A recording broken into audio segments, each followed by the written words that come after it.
পরিচয়। আর্যতীর্থ। আমি সুমিত বন্দ্যোপাধ্যায়। নিজেকে অতটা পাত্তা দিও না। তুমি জন্মাবার ঢের ঢের আগে থেকে রোজ সকালে সূর্য এক গাল হেসে নদীকে বলে, স্নানের পরে তোকে দারুণ দেখাচ্ছে রে।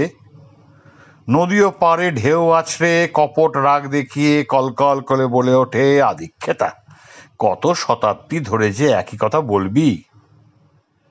তুমি চলে যাওয়ার বহুকাল পরেও পূর্ণিমার দিন সাগর চাঁদকে সোহাগ করে বলবে, মাসেই একটা দিনই তোকে পুরো আমার করে পাই। সারা দিন সারা রাত এই গল্পগাছাদের মধ্যে তুমি কেন এই 700 কোটি হোমোস্যাপিয়েন্সের ঊর্ধ্ব বা অধস্তন 14 পুরুষের নাম কেউ বলবে না। অথচ তুমি ভাবো তোমাকে বাদ দিয়ে নাকি দুনিয়া চলবে না। প্রকৃতি রূপকথা ছেড়ে বাস্তবেই এসো। ঈশ্বর, দাস ক্যাপিটাল অথবা অন্যতর অভীষ্ট যা রয়েছে জীবনে, তুমি চলে গেলে তার কুটো নড়বে না, যেমন নড়েনি তুমি আসবার আগে। রাম বলবেন আল্লাহকে সীমান্তের ওপারে যেতে, আল্লাহ সীমান্তের ওপারে ভাঙচুর করবে রামের বাড়ি। বুদ্ধকে বামিয়ানে আল্লাহ নিশ্চিহ্ন করবে, রাখাইনে বুদ্ধ ঠাঁই হারা করবেন আল্লাহকে, ইন্দোনেশিয়ায় আল্লাহ কমিউনিস্টদের পরিচয় মুছবেন, আর জিনজিয়াংয়ে সেটা ফেরত দেবেন কমিউনিস্টরা।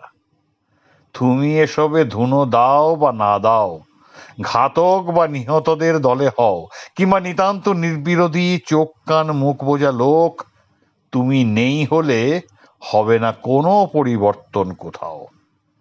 তবে কেন নিজেকে অমুক তমুক ভেবে তোল্লাই দাও?